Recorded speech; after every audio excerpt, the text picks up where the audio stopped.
Finally, let's turn our focus to the social media landscape, which has become even more fascinating or troubling in the wake of Elon Musk buying Twitter. Why don't we do a rapid fire round looking at the different social media platforms? I'll give you a platform and I'd like your hot take on them. You ready for this? Ready. Twitter.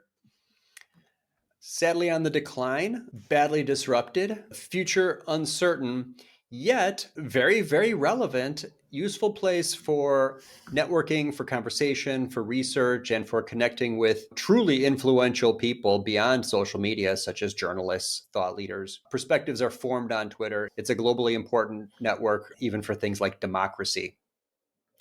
TikTok.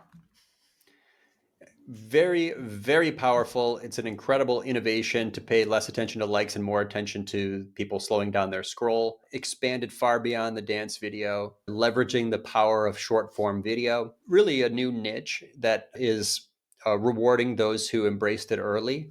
Not too late for anyone. I don't think it's a positive for society because it leads to a lot of the self esteem issues for kids and short attention span and this giant distraction. It's probably not a net gain from a sociological perspective, but for marketers, it should not be ignored. Take a look. The platform where I spend most of my time, LinkedIn. Amazing networking tool, amazing platform for publishing, extremely useful for research, almost impossible for many of us to do our jobs without LinkedIn. Hey, I'm setting up a meeting. What time zone is that person in? LinkedIn is, the use cases keep growing. I'm bullish on LinkedIn. They're doing amazing. COVID helped them with the LinkedIn learning platform. There's a lot more to it than just job seekers and networkers. But for them, if anybody that has any interest in building a personal brand should build a very detailed LinkedIn profile page because it's probably ranking number one for your name. Facebook, the platform that people seem to be down on, but still attracts almost 3 billion users a month. It is what it is. I don't really see it declining much. I think the corporate vision is flawed and that their bets are probably not going to pay off. I think it's almost like a public utility. It needs to be carefully. It's a dangerous platform in terms of things like misinformation, but I don't see it going anywhere. If you're targeting audiences in paid social, it's going to probably work for you. Organic reach isn't great, but it's still how a lot of people stay in touch with each other. And I suspect it will be relevant for 10 plus years at least. What about the stepsister, Instagram? Personally, I love it a little bit, even though I'm not very active there. It just feels like a pure network. The content promoters don't spam it because there aren't any links. It's a great place for exhibitionists and people who are selfie takers. Obviously, it's super relevant for some categories, but now relevant for more or less everybody. Also a great place to connect with people on paid social. Also a great place for short form video. I think similar to its position in Facebook, it's just going to be a stable and solid tool for people to connect and a tool for marketers to connect for years. The platform that I've never used, Snapchat. Its relevance will remain, but at a smaller level because Facebook took that from them with copying features in Instagram and in Facebook. I don't know if it's on the decline, but the world is big. I won't be surprised if that remains relevant for a long time. The world's biggest or second biggest search engine, YouTube. I think it's going to continue to grow. I think it's going to grow partly through subscriptions. I think there's a lot of us that are ready to pay instead of watching ads. It's an amazing place to look for information, anything that's visual. I think you can find an answer there.